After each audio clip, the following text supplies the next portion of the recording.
बच्चे को तो हम देखते हैं कि 10वां में चल गए हैं और कलम पकड़ने तक का ढंग नहीं है। कलम का जो सही पकड़ने का तरीका है अंगूठा से और इस वाले उंगली से, अंगूठा के बगल वाले उंगली से, जिसको तर्जनी कहते हैं। तो अंगूठा से और इस उंगली से पकड़िए, क्योंकि इस उंगली से पकड़ने पर ना यहां पर देखिएगा ध्यान से, इस तरीके से ना इसको मूवमेंट कराना बड़ा आसान हो जाता है, ठीक है। और ये वाला जो उंगली है ना, बीच वाला हमारा जो मध्यमा है, इस पर ये पेन एकदम रखा हुआ चाहिए। लेकिन बहुत सारे बच्चे क्या करते हैं, कुछ लोग इस तरीके से पकड़ेंगे, कुछ लोग इस तरीके से पकड़ेंगे, कुछ लोग ऐसे पकड़ रहे हैं तो पूरा ये जो उंगली है ना, इसको इतना ना हार्ड कर लेते हैं कि कलम का मूवमेंट ही नहीं हो पाता है। भाई एकदम ढीला पकड़िए, एकदम कलम का मूवमेंट होना चाहिए। तो ये ना आप लोग को सबसे बड़ी चीज है कलम को पकड़ना। जब तक आप बंदूक को बढ़िया से पकड़ेंगे नहीं, उसका निशाना नहीं लगता है। अगर सही निशाना लगाना है तो बंदूक पकड़ने के लिए पहले आना चाहिए, ठीक है ना। तो उसी प्रकार से सही राइटिंग लिखना है तो कलम पकड़ने के लिए पहले आना चाहिए, ठीक है ना। तो ये बात ध्यान रखिएगा आप लोग। अब ये ना कह दीजिएगा कि सर हम 10वां में चल गए, आप कलम पकड़ना सीखेंगे, क्या दिक्कत है भाई। अगर अभी तक हम गलत थे तो अब तो कम से कम सही कर ले, अब तो कम से कम सही कर ले। तो इस तरीके से आप लिखिए बाबू, अच्छा रहेगा। शुरुआत में बहुत सारे बच्चे बड़ा स्पीड में लिखते हैं, जैसे लिखते हैं ना हमें पटना जाना है, एकदम बहुत सारे बच्चे स्पीड में लिखते हैं हमें पटना जाना है, एकदम स्पीड में लिखते हैं। अरे भाई स्पीड लिख करके क्या करेंगे, धीरे धीरे लिखिए, इसी चीज को एकदम बढ़िया से लिखाएगा, आराम आराम से लिखाएगा एकदम। मुझे पटना जाना है, पटना जाना है। अगर आप इसी चीज को ना बड़े आराम आराम से लिखेंगे तो राइटिंग आपका बहुत बढ़िया बनेगा, अच्छे तरीके से आप लिख सकते हैं।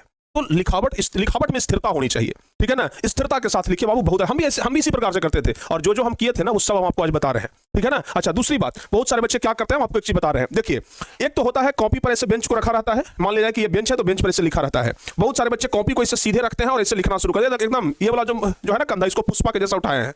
पुष्पा मूवी देखे है ना, एकदम इस तरीके से उठा रहता है ना। कुछ बच्चे लिखते समय इसको एकदम ऐसे उठा लेते हैं और इसको उठा करके ऐसे करके लिख रहे हैं। बहुत सारे बच्चे क्या करते हैं, कॉपिया को एकदम 180 डिग्री पर इसे घुमा दिए, 180 डिग्री पर घुमा करके हाथ ऐसे करके एकदम, माने शरीर इधर से है लेकिन कॉपी को इधर से ऐसे लेकर के ऐसे करके लिख रहे हैं। नहीं रे भाई, ऐसे सब लिखने का सही तरीका नहीं होता है। कॉपी को ना ऐसे रखिए और 45 डिग्री के एंगल पर रखिए, तिरछा, समझ आ रहा है ना, 45 डिग्री के एंगल पर तिरछा रखिए और उसके बाद लिखिए, अच्छा ग्रिप बनेगा और आप बहुत अच्छा से लिख पाएंगे। तो कॉपी को सीधा भी ना रखिए और ना ज्यादा ऐसे 180 डिग्री पर रखिए, तिरछा रखिए लगभग 45 डिग्री पर, 40 डिग्री पर, ठीक है ना।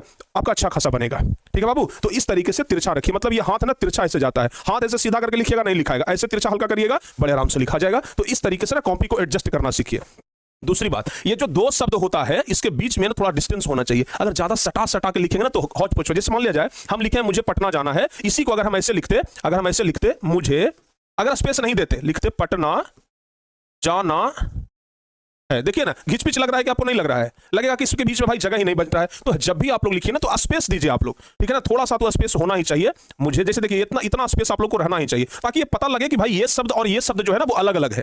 तो अगर ये सब चीज छोटी छोटी बातों को बस ध्यान रखना है, ज्यादा कुछ बड़ा बात तो है नहीं, बस ये सब छोटी छोटी बातों को ध्यान रखेंगे ना, जबरदस्त राइटिंग बैठेगा, ठीक है बाबू, जबरदस्त रूप से आप लिख सकते हैं। बहुत सारे लोगों का राइटिंग तो ऐसा होता है जैसे लगता है कंप्यूटर से टाइप किया हुआ। तो वो लोग क्या करते हैं, प्रैक्टिस किया है ना, जितना ज्यादा प्रैक्टिस करेंगे उतना बढ़िया हो जाएगा। आप जितना ज्यादा प्रैक्टिस करेंगे उतना बढ़िया हो जाएगा, ठीक है ना। तो आप अच्छे तरीके से प्रैक्टिस करिए, अच्छे तरीके से अगर आप प्रैक्टिस करेंगे तो आपका लिखावट बहुत बेहतरीन हो जाएगा।